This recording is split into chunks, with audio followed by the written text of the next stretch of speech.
பக்தி என்பது ஒவ்வொருவருடைய மனதிலேயும் ஒவ்வொரு விதமாக இருக்கும். ஒரு சிலர் ஆழ்ந்த பூஜை செய்வார்கள், 2 மணி நேரம் அமர்ந்து செய்வார்கள். நேரம் இருப்பவர்கள் அப்படி செய்யலாம். ஒரு சிலருக்கு அவசர பக்தியாக இருக்கும். போகிற போக்கிலே இறைவனை நமசிவாயா முருகாயன போவார்கள். இப்படி ஒவ்வொருவருடைய அளவுகோலுக்கும் ஒவ்வொரு விதமாக பக்தி என்பது இருக்கின்றது. ஆக பக்தி என்கின்ற ஒரு உணர்வு மட்டும் எல்லோருக்கும் பொதுவானது. அந்த வகையிலே அதிக நேரம் பூஜை செய்பவர்கள்தான் சிறந்த பக்திமான்கள் என்றோ, தினசரி 2 வேளையும் கோவிலுக்கு செல்வர்கள்தான் நல்ல பக்திமான்கள் என்றோ நம்மால் வரையறுக்க முடியாது. பக்தி என்பதை ஒரு சிறிய கூண்டுக்குள் நாம் நிறுத்த முடியாது.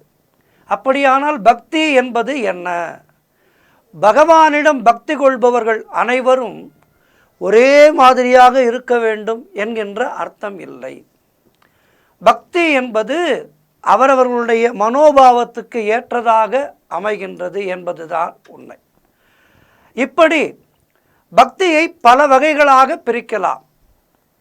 குறிப்பாக 9 விதமாக பக்திகளை பிரிக்க முடியும், வகைப்படுத்த முடியும் என்று நம்முடைய முன்னோர்கள் சொல்லியிருக்கின்றார்கள். முதலாவது சிரவணம், அதாவது கேட்டல்.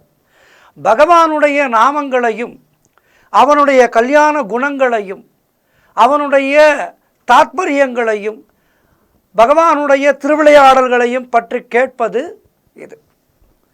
அடுத்தது கீர்த்தனம், பகவானுடைய பெருமைகளை பேசுவது, இறைவனை நன்றாக பாடுவது, இவையெல்லாம் கீர்த்தனம் என்று பெயர். அடுத்து ஸ்மரணம், எப்போதுமே பகவானை நினைத்து கொண்டிருப்பது. எந்நேரமும் நாம் எந்த வேலை செய்து கொண்டிருந்தாலும் சரி, அந்த வேலையின் போது மனதுக்குள்ளே நமசிவாயா என்றோ ஹரே கிருஷ்ணா என்றோ அந்த பகவானுடைய நாமமானது ஓடிக்கொண்டே இருக்கும். பகவானது நாமமானது ஓடிக்கொண்டே இருக்கும். ஒரு சிலர் வாய்விட்டு சொல்வார்கள், ஒரு சிலர் மனதுக்குள்ளேயே சொல்லிக்கொண்டே இருப்பார்கள். அடுத்து பாத சேவனம், இறைவனுடைய கால்களை விழுந்து வணங்குவது. இதற்கு பாத சேவனம் என்று பெயர்.